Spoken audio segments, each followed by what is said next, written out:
末嘅災難同世紀末嘅復興夢一齊降臨。1997年7月2日，經受不住國際金融炒家嘅衝擊，泰國貨幣宣布貶值，東南亞金融危機爆發，並且好快波及韓國、日本等等好多國家，成個亞洲經濟面臨嚴重挑戰。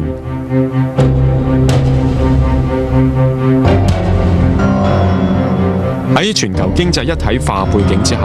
世界嘅目光聚向咗中國，關注嘅焦點係人民幣係唔係貶值。喺呢一場危機面前，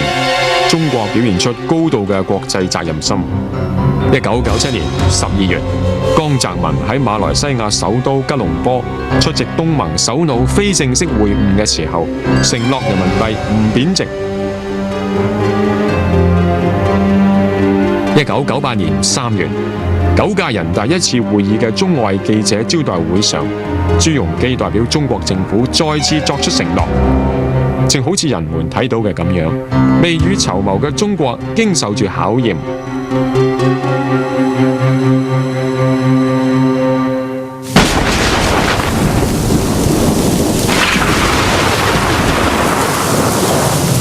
1998年夏天，亞洲金融危機嘅衝擊仲未停止，一場特大嘅洪水又突然之間襲來。由6月中旬開始，長江流域好降大雨，之後亂江、松花江流域亦都出現特大洪峰。亞洲金融危機嘅衝擊仲未停止，一場特大嘅洪水又突然之間襲來。由6月中旬開始，長江流域好降大雨，之後亂江、松花江流域亦都出現特大洪峰。呢一場洪水流域之廣、水位之高、持續時間之長，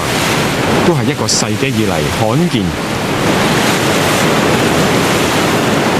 關鍵時刻，30萬人民解放軍同武警部隊官兵投入咗抗洪第一線，封堵九江缺口，保衛京江大堤，會戰武漢3鎮，保衛大慶油田同東北重鎮哈爾濱。中國軍民喺1998年奏響咗頑強不屈嘅抗洪曲。中國領導人親臨一線指揮抗洪救災，令到抗洪嘅軍民備受鼓舞。在黨中央、國務院、中央軍委的領導下面，廣大軍民銳意的奮戰，與洪水搏鬥。我們的軍隊也發揚了不怕疲勞、不怕艱險、連受作戰的精神。我們要堅決的堅持到底，堅持奮戰，堅持再堅持，我們就一定能夠最後取得最後的勝利。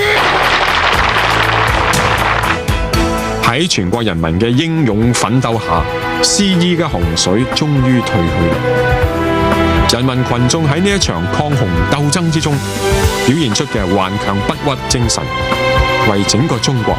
留低咗一座永恆嘅豐碑。